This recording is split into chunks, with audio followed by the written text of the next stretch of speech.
Well, hey everyone, welcome. Midweek Live, middle of the week, middle of your day. I'm Kim, and I have Sandy with me. If you are watching, you can see Sandy. If you're listening back, you'll hear her, but she may look familiar to you. Sandy, you actually gave your testimony Mother's Day weekend, and before that, you've been singing on our worship team for quite some time now, I believe. Yeah, since last October. Yeah. So she may look very familiar because of those things. And you gave your testimony, and I got a chance to read it before you gave it. And I just thought, with any testimony, I love to give people more of an opportunity than 5 minutes to share your whole life story. Because I just think, the reason why Midweek Live even exists is for things like hearing people's testimonies. I think we just are better when we can look at each other and know a little bit more about you. It made my day this weekend to see Rocky and Alicia out on the patio. They were my guests last week, and people just shaking their hands. I had people reach out and say, hey, I'd love to give them something for their baby, or are we giving them a baby shower and stuff like that. And so that's it. That's the community stuff that I just love to see happen because people get a chance to meet others. And so I'm excited to have you here and share more of your story. We had a chance to sit down, and I basically started us off saying, I just want you to start wherever you feel like starting your testimony. And your place of start was fantastic. So can you tell me a bit about your story? Yeah. I think when I was asked to do this, it was really hard to pinpoint everything within such a short amount of time. Yeah. And I had to be very focused, but what I wanted to do was really start at the beginning. Yep. And, I was actually the only child of a teen mom. She was 15 when she found out that I was pregnant. She was scared. Yeah. Her parents, my grandparents, were kind of separated and going through something. Her brother and sister were kind of off, engaging in things that they shouldn't be engaged in. And she was kind of tempted to be pulled into that. Yeah. But when she found out that she was pregnant with me, it changed for her. Yeah. And even though she was very, very scared. Yeah. And she did have a lot of push from my grandmother and, my biological father to terminate the pregnancy. They really pushed her and said, you can't do this. You're 15. You need to just, you haven't just lived. end this. You haven't lived. Yeah. And she refused. She couldn't do it. She was actually planning to run away. Wow. So that she could have me. And so she, from the beginning, chose me. And God really had a hand in my life from that moment moving forward. Yeah. Yeah. I loved that you started there, just simply because so many people who come from a difficult past can use that in a positive way or a negative way. We were talking about that before we started, right? This idea of like, well, what would you expect with the beginnings like that? That you would, have low self-esteem or have a difficult life, right? Because of, really was never wanted to begin with, right? Stuff like that. But we see your story was not necessarily that way, that your family, actually your grandmother, once you were here, right, and everything very much became a big part of your life. Am I right? She did, yeah. Her and my step-grandpa, she ended up remarrying, and my mom and I stayed with them until I was about 2 years old. But they really helped to, set us up for success, and they supported my mom while she completed 2 years of high school in one and graduated. Wow. And went off to college, the first in our whole family, to get her associate's degree, and she kind of painted a blueprint for me so that I could go to college later on myself. But they set us up so that she could live independently, and her and I lived alone, struggled, but lived alone in a one-bedroom apartment, and she worked full-time, and she took great care of me for many years. I love that your mom stayed determined, that being a mom didn't become then the full-time thing. It was like, no, I have to provide now. And that she went to school, and that was such a huge, I'm guessing that made a big impact on you watching your mom do that. Yeah. I remember her graduating. I think I was, 4. Wow. I remember being at the graduation. I have like a memory of that. Wow. And I always wanted to be like her. And she did such an amazing job. She struggled, but she never made me feel like I did without. She always made sure I had everything I needed, and she always chose me first out of everybody. I love that. Did you know Jesus growing up? Were you brought up in a Christian home at all? No, because of what happened to my mom, she suffered a lot of, shame and guilt. A lot of her friends abandoned her, and she did go to church with my great grandmother, but she didn't feel good enough to go to church. And so she had few people reach out here and there, but she just didn't feel like she could go. Wow. So my first exposure was actually a friend. When I was in kindergarten, I would spend the night over at her house, and her family went to church. And so that was my first exposure. And then in the 6th grade, I was invited to join a friend to go to Awanas. Yeah, yeah. Which, if you haven't heard of that before, it's kind of like our we do kids corps here. It's kind of like that same thing. It's kind of like an ongoing class that happens every single week, and it's like a club almost. Yeah. So when did you come to know Christ then? Yeah, so it was kind of these additional seeds that were kind of planted throughout my life. And I had some high school friends that were going to church. So I started going with them. And then we went through a hard time, my mom and I. She had got married when I was 9 years old, and fast forward a few years, and she ended up having to get a divorce. And she was broken, and I was also in a broken place. I had never known my father. He chose not to be in my life. And when I was graduating from high school, I reached out to his family, and they responded, and I started a relationship with grandparents on that side. Wow. And he kind of just popped in my life. So for a short time, I had a semi-relationship with my father. I had my stepfather, who had a daughter, a stepsister, and I also had some half-siblings. So, at one point I had 2 dads, I had 2 sisters and 2 brothers, and I just felt so excited at the opportunity, but then it just seemed to kind of fall apart. And I don't really know exactly, how that happened, but God had a plan, and he brought me and my mom and my grandma to the Billy Graham Crusade in 2001. I remember it. Yeah. I was there too. And it was actually right after my stepdad had left my mom. Wow. And, I was no longer in communication with my father, that side of the family, and I just didn't know what I did wrong. I felt like I did something wrong. Yeah. And we all went, and we all walked together to accept Jesus. Wow. And the following week, we started going to church together. Wow. That was the moment. Yeah. That's a pretty big moment. It was huge. Yeah. It was huge. Fresno State, I don't know, something like 30,000 people or something like that. Wow. Wow. You say do you feel like God really captured your heart, or do you feel like it was like a new beginning? Like it was just that what did that feel like? Did it feel like a clean slate? Did it feel like excited about the future? What changed you? What words would you put to that change? I think for me, I always felt that God was there in my life, and I always wanted to grow my relationship, but I didn't really know what that was like. And I felt like in that moment, it was an opportunity for me to make a physical and public declaration and take that step to say, okay, God, I'm ready to grow this relationship. I want to know Jesus, and I want to see what this is all about, and let me declare that, and let me do that with my mom and my grandma together. Yeah, that must have felt really cool, too, to do that with the 2 of them. So did all 3 of you guys go to the same church at that point? We did, yeah. We started going there, and we attended there for years and years and years.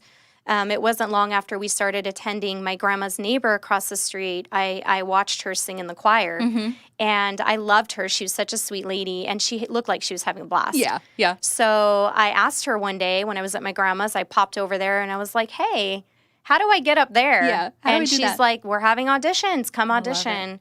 So in 2002, I joined the choir, and I was a part of the choir for like 13 years. Oh, wow. Well, I remember the choir days here. I was part of the choir here. Yep, absolutely remember that. Yeah.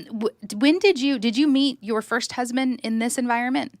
I did. We met through college. Okay. And, at first when I met him, I was very young in my faith, and I like to say baby Christian. But I met him, and he was actually, he was non-believing. He considered himself an atheist. And so I had decided I didn't want to see him once I found that out.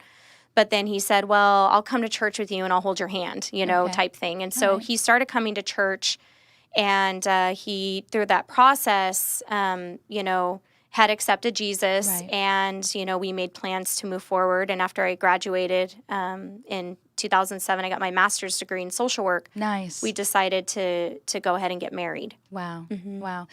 Was social work always a plan for you? I find that interesting that you kind of went through what you went through as a young person, and then that your mom kind of, struggled with, being a young mom and all of that. Do you think your environment made you want to do social work, or was there? I think so. I mean, my childhood dream job was a veterinarian, but once I got to college and I saw the classes that I needed to take, I'm like, nope. And so originally I thought, like a counselor or therapist, but I decided to choose something more broad. So I got my BSW in social work, and then I went on to get my master's degree. Okay. And decided to, get into the field of child protection. And I worked in, for a county setting for several years, and then in dialysis as a medical social worker for 11 years. Yeah, for patients going through dialysis. Wow, that's amazing. But I think my background probably did really influence my decision. I've always felt that God cultivated a heart for helping others. Yeah. I enjoy serving others and giving to others and being of service. My name means helper of mankind, which is really cool. That's awesome. It does, yeah. Oh, my goodness. So I think God planted that seed, from the time I was little all the way, even to this day. I just have this feeling in this heart of wanting to give of myself to be of service and have God use me in whatever way He wants to. Absolutely. So you get married, you start a family, life's good? I thought it was going great, my perception, but, my husband at the time, he had some addiction struggles that we were trying to work through, and we were trying to get some help through our church, and they were very helpful, and they stepped in. But I think it was the combination of really having our daughter. I think if I would think about a transition, everything was fine while it was just he and I, but after we had our first child, the whole thing shifted. And I remember Did you feel extra protective? Did you feel extra protective over your daughter? Just curious, because you kind of wonder if that might play a little bit with some of your, your younger years, being you and your mom really relying on each other. And I would say after I had her, I felt my whole world shift, and she became like my focus. I was hyper focused on her. I never thought of it as protection, but maybe so. But I think, her dad struggled with that a little bit, and it wasn't maybe a year after she was born that he actually had approached me and said he wanted to separate. He wanted me, he wanted to leave. Yeah. He wasn't happy. He didn't believe in this God stuff, and I was broken and devastated. I don't think I ever recovered from that. And fortunately, he did talk to some family and was able to decide to stay, and we got some additional counseling through our church, and tried, and then we got pregnant with our son a couple years later. And, tried to just move forward. I remember just trying everything I could to make this work, to make us keep our family. I remember telling close friends, I don't want my family to be broken, because I grew up in that. And I'm still dealing with these empty wounds from not having my dad in my life. Absolutely. Yeah. Absolutely. So you're trying everything you can. How long were you married? I think we were married about 6-7 years. Okay. Yeah. And it finally does come to divorce, am I right? Yeah.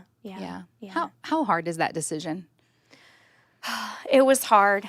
It was hard. I sought a lot of counsel from close friends, biblical counsel, pastoral counsel, and, tried to do what I could, and it started with just an intent of separation, hoping that bold move would force him to do what he needed to do to work on his, addiction challenges, would give me a chance to work through some things that I was struggling with, because I was also responsible. I'm not innocent here, right? Yeah, absolutely. And, but he kind of took it and ran with it, and there was, clearly no chance for reconciliation. And so I felt like, there was nothing else I could do, that it was about having two willing participants that wanted to invest and work on it. And I just, focused on my kids as best as I could. Yeah.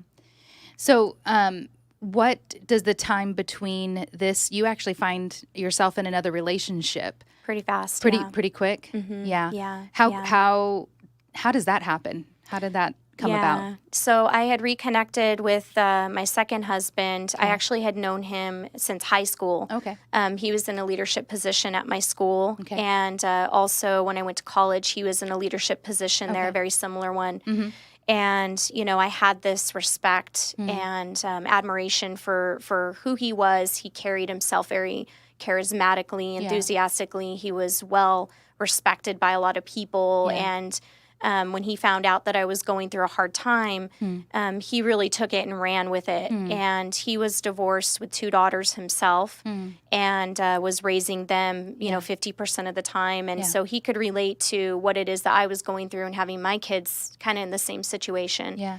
And so... Do you think it would have been as easy because you already have history with him, and so it was easier, right? I'm guessing it was easier to kind of be more open or kind of step into that. Did you recognize it as a relationship right away, or did it just feel like a friendship that turned into a relationship? It felt like a friendship because I didn't really think of him in that particular way, but then he started, I think he recognized some of my insecurities, and I was just starved for love, affirmation, attention, and he knew exactly what to say and the things he needed to say, and essentially bombed me with all of this love and attention that I was so craving. Yeah. You were like a dry sponge, soaking it all up. I was. And so I took that right away, and I fell hard and fast for him.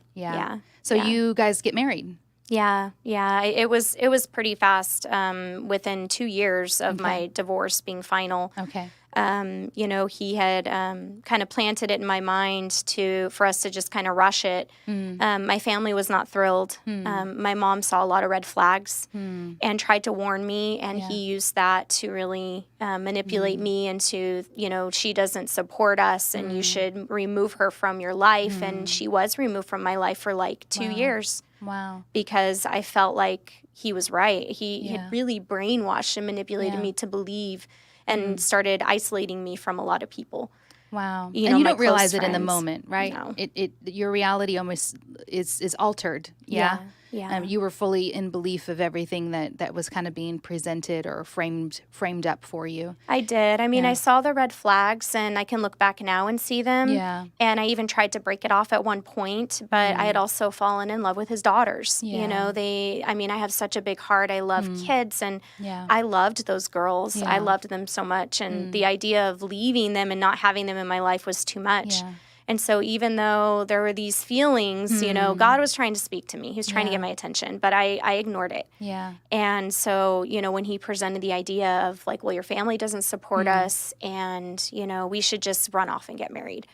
And I felt like, okay, I'm already engaged, I might as well just move it up. We were just accelerated it sooner. Okay. So we ran off to Vegas, we got married, and then 4 weeks later, I found out I was pregnant with my youngest. Okay. Fast. Yeah. Mm-hmm. Yeah. Very fast. Do you, I know you probably feel different looking back on stuff, but do you feel like you had fully worked through the loss of the first marriage? No, definitely not. This one? Okay. No. And the thing is, I even did divorce care at my old church. Yeah. I went through that program. And at the same time, I'm learning these skills, and they're saying, wait a year to date. And I would tell my second husband, before he was my husband, this, oh, no, you don't need to listen to that. You need help. You can't do this alone. So there was always this conflict of I'm trying to apply myself to what God is telling me, what these principles are, what I'm supposed to do, but then struggle to actually follow through. Very, very much like Paul. Yes. Yeah. We are a lot like the same human beings from the Bible, absolutely. So tell me, how long does your second marriage last? So we married in, 2015, and the divorce was final December 2019. Okay. Yeah. All right. Yeah. So almost 4 years. Yeah. And how did that marriage, as it's kind of coming to an end, are you going, oh my gosh, I'm here in this place again? Are you kidding me? Like, did you find yourself angry with God? A lot of people I've heard through the years sit across from me, or even just in conversation you hear, they're just mad. Like, God just has something out for me. Like, he just won't let me be happy. Did you feel those ways? No, not at all. No, I knew God was there. He never left me or abandoned me. Yeah. I think I was mad at myself. I blame myself. Like, I would often tell myself, like, you're such a stupid girl. Like, why would you allow you saw these red flags? Because, of course, over time, I started getting clarity. Yeah. I started understanding, that, this man I was married to, he had his own set of challenges and issues and, undiagnosed mental health, personality type issues. And, he wasn't capable of loving unconditionally. It was very much a conditional love, and I saw it manifest in his relationship with his daughters. And I was on the receiving end of that, and we were walking on eggshells, and we were having to modify ourselves to please him so that we would have a peaceful evening. Treated one way in public and treated a different way at home. And so I think for me, I was angry at myself because I allowed myself to get into this situation, and I didn't want to have a second failed marriage. And so I, again, tried everything I could think of. Let's do counseling. Let's get a marriage mentor couple. Let's, do this, whatever we can do. Sought out counsel at the church we were going to at the time. And trying to invest what I could, but again, not having the participation, me being the one that was the wrong one, the one that was at fault. And, and I was just mad at myself. But I never once felt like God had left me. I felt more like I had turned away from God because he tried to get my attention and speak to me, and I chose not to listen to him. Do you think that because sometimes if you feel that way, you almost feel ashamed, in your relationship with the Lord. Like, how could you keep loving me and I keep not listening to you and not obeying you, and you must be so fed up with me. Did you feel that? You felt that way? Yeah, I did. I would feel that way. I think I knew that he loved me unconditionally. And that my sins were covered, but at the same time, I'm like, I keep engaging in this. I keep looking for this, to fill this emptiness within me through these relationships, not just these marriages, but even other relationships that I've been in my life. I had never had a healthy relationship in my whole life, not even a dating one. Because I was trying to fill that void of, that emptiness with a man versus letting God fill that within me. Yeah, and we've talked about this. I think a lot of people believe that getting, the accomplishment of getting married, having the spouse, having the family, it's like that you're complete. You're finally complete when those things happen. And the Lord wants nothing more than to actually have our entire heart. We were talking about that. The Bible actually says, I want all of you. I don't actually want to share you with somebody else. That's actually the purest form that he wants us in. But if we can't, do that, then that's fine. He just recognizes at that point, yes, I'm first, but you do have a family, and your love is split at that point, right? Exactly. So tell me, how did this divorce affect you? I think this one was harder on me because it was the second one, and I had endured, coming out of it, I realized and recognized I had endured so much emotional and mental abuse. And, I think I understood that fully just because, having others on the outside speak to me and really validate me. And, it took a lot of courage to get out. I remember the first plan of action was opening my own bank account. And I didn't even leave or ask him to leave until a year after that, but just opening that bank account. It was very slow. It was very slow. And just being afraid and fearful of what might happen if I made that decision. But God put people in my life to speak to me, and he put them right in my path. And I remember one of the key points was, his daughters, my stepdaughters, they were, 12 and I think 15 at the time or 16. And they gave me permission. They gave me permission, and they're like, Mom, we see what's going on with our dad, and we give you permission to walk away.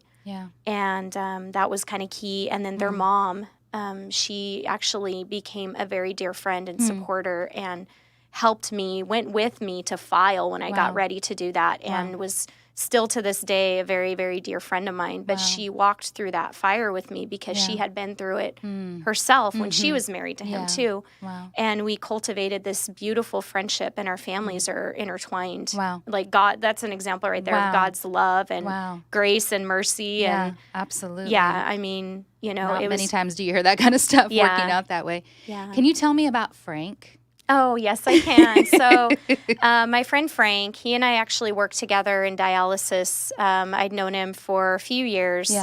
And when I was going through this situation with the second divorce, he and his wife, Faye, they were instrumental in just being there for me. Frank is one of those guys. He has the biggest heart ever. He makes sure you're fed and taken care of. He's giving and loving and caring. And when I was going through this and I was thinking about changing churches for a fresh start, I was struggling with where I was attending, mostly because that's where my ex-husband went. Right. Yeah. So he invited me here. Yeah. And he's like, hey, you don't want to go there anymore. Just get a fresh start, Sandy. Yeah. Like, come to our church. It's Yeah. by your house. Yeah. Come hang out. So I did. I brought the kids, and we got plugged in right away, and I loved it. It just felt like home immediately. It felt welcoming. I felt accepted and cared about. And then he said, hey, join our small group. We meet Thursday night. I love it. We're a bunch of married couples, but it's okay. Come and bring your kids. Yeah. And I did. Yeah. And this group of people, like, they have the biggest hearts. We're all diverse. We're different cultures, Filipino, Hispanic, I love it. Caucasian, just different cultures, different ages, 30s, 40s, 50s. Yeah. But it's like we all meshed perfectly together. Yeah. Yeah. Did you come into this new church environment and new community worried about people judging you, kind of the past, right? Did you kind of feel like you wanted to put it behind you, not let anybody know, not let anybody hear about that? Because if they do, they might, draw conclusions about me. Did you find yourself doing that? I think part of my reason for coming here was to have a fresh start and be in a place where nobody knew my past. Yeah. But in part of the healing that God took me through, I started to feel like, you know what, I don't need to carry the shame from that, because I'm God's daughter, and He has created me brand new. And despite my struggles and my poor decisions, I am still forgiven. Yeah. Jesus still forgives me, and I can still start fresh. Yeah. So I think that it was more of, let me start somewhere fresh, and then when I feel ready and the opportunity is there, then, I can start opening up and share what little or as much as I want to. Yeah. Yeah. Yeah. And then you did, and it felt good. It felt good. Yeah. It felt good. It was freeing. I think a lot of the time, if we keep things to ourselves and we don't talk about it, the enemy uses that and creates this spirit in us of, doubt and fear, and it really holds us back, and we get anxiety and worry. Yeah.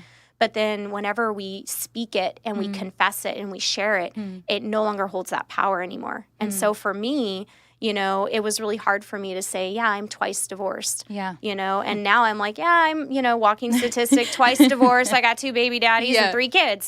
Yeah, you've Hey, kind of that's just, all right. Yeah, It it just is what it is. It is right? what it is. Yeah. Yep. Do you are you grateful for Frank and the way that he just invited you and welcomed you in? Absolutely, yeah. He's really special to me.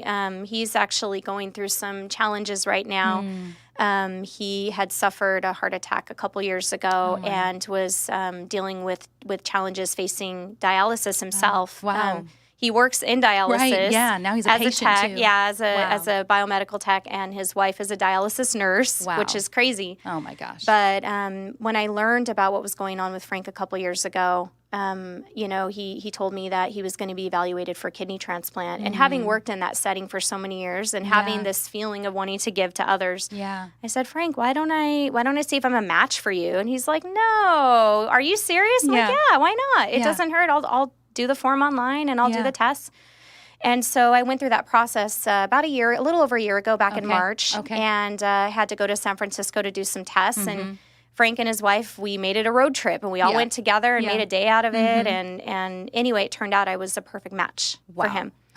Yeah, and we're different cultures. He's Filipino, and I'm Caucasian, but we're same blood type. We're a perfect match. And so we are hoping and praying that God will allow his heart to be strong enough and the surgeons to clear him so that we can move forward with the transplant. Oh my gosh. Yeah. That is, you're telling it and I'm like getting chills. And honestly, you told it to me like just not like 24 hours ago. And I'm still like, that is so cool. Yeah. That is just so cool how God works. In ways you would have never imagined this. You would have never even put yourself in any of this situation. And yet, what a beautiful story. Yeah. I hear you share about Frank, and I think to myself, he almost seems like that father figure you've longed for. Yeah. And actually, it's funny. I told him if I'm ever crazy or stupid enough to get married again someday, I'm like, Frank, you're walking me down the aisle, okay? Oh, I love that. I love that. Yeah. How would you encourage somebody walking in some other part of your life right now? So maybe somebody going through a separation, or maybe their first, second, third, fifth divorce. What what encouragements would you give them? I would just say that God is there. He wouldn't ever leave you, and He loves you. And even if you get off of that path that He has planned for you, He's there waiting for you to take the steps to get back on that path again. And you can absolutely make that change at any time, and it's never too late. It's never too late to find God and to choose Him, and it's never too late to accept Jesus. Yeah. Oh, that's awesome. Yeah. I think it's also so important because I hear this so many times, gosh, on social media and so many places, the judgmental church. And I'm hearing it kind of throughout your story. I'm hearing that your mom had those bad experiences. I can almost assume and feel like your grandmother has had those experiences. I don't know. It doesn't seem like you had a ton of them. Maybe more internally, you were worried about what people thought. What is good? What is a good reminder as a person? Walking into a new community, into a new church, is it a point of just saying, "Hey, I'm just," yes, the church are the people. People are also broken people. Yes. Yeah. I look at the church as being a place for broken people to come together to help support one another and offer, healing. Yeah. It's not a place where people are coming and they're perfect or they have the correct morals or values or they don't sin or they don't do anything wrong. Yeah. We are all here and we all sin and we all mess up and we all need each other to help support each other. Yeah. And that's beautiful. That really is what the church is. Yeah, it is a bunch of broken people that know that they are broken. Yeah. And still make mistakes. Yep. But, when we are in community, when we're next to each other doing life together, hopefully we're encouraging each other through biblical ideas and practices to spur each other on, to do good deeds, to get back on track, it's like the cheering, at the end of a finish line. You're a runner, so I know you know that, right? That feeling, people are just cheering you on. It makes you get this extra burst of energy to finish strong and finish hard and be proud of the work that you're doing. Am I right? Absolutely. Yeah. Absolutely. I love that. Thank you so much for sharing. I know all of this stuff is always so hard. I know it's hard to go into deep, hard, dark places from our past. And I also know that, gosh, anytime somebody comes forward and shares a story, it's, you've put yourself out there for people to hear and see and know. And so that's both bold and difficult to do. And so I just want to thank you so much for doing that. Of course. And I also want to just pray. I want to pray for you and anybody just happened to be going through this right now. I think it would be good to just share in a time of encouragement. Absolutely. Yeah? All right. So, Lord, we come together. We're so grateful for Sandy. We're so grateful that she's come to share just a glimpse of the work that you've done in her life. Thank you so much for giving her the encouragement and the motivation, the determination to want to seek you out. And yes, Lord, we all have had poor decisions or just hard times, Lord, but you are so renewed in your love. You have never left or let down Sandy, Lord. You are just guiding every bit of her life, and we are so grateful for that. Lord, if someone is walking through this right now, I pray that you would just be a strong presence for them right now, that they could find a community of people around them that support and love them, that they could be spurred on by the people around them that also love them, Lord. We know that we are just a pack of people very far from perfect. But Lord, when we look at your perfectness and when we seek your words, Lord, we know that we can be better and we can do better when we are together. And so we're so grateful for that, Lord. Thank you for this opportunity to hear story and to hear life change because of what you've done for us and continue to do each and every day, Lord. We're so grateful for that. Thank you for being a mighty God. Thank you for being somebody that loves us and accepts us always. In Jesus' name. Amen. Tonight is Celebrate Recovery. I know I say it every Wednesday. There's also Zoom, Celebrate Recovery Zoom, large group of people that join us on that. I say that because story happens a lot on Celebrate Recovery. Testimonies happen all the time, and everybody's walking in with a story, hurt, habit, hang up, something. Doesn't even have to be an addiction, just something that they're walking in. And honestly, guys, everybody's walking in something. Am I right? Yeah. I mean, you do counseling, everybody's walking in something. Yeah, at all times. And so I just want to encourage you guys to check out To Celebrate Recovery. Like I said, you can even do a Zoom link. There's a good group of like 40, 50 people that join on Zoom. So I think that's just really awesome. If you need that, just email cr@northpointe.org.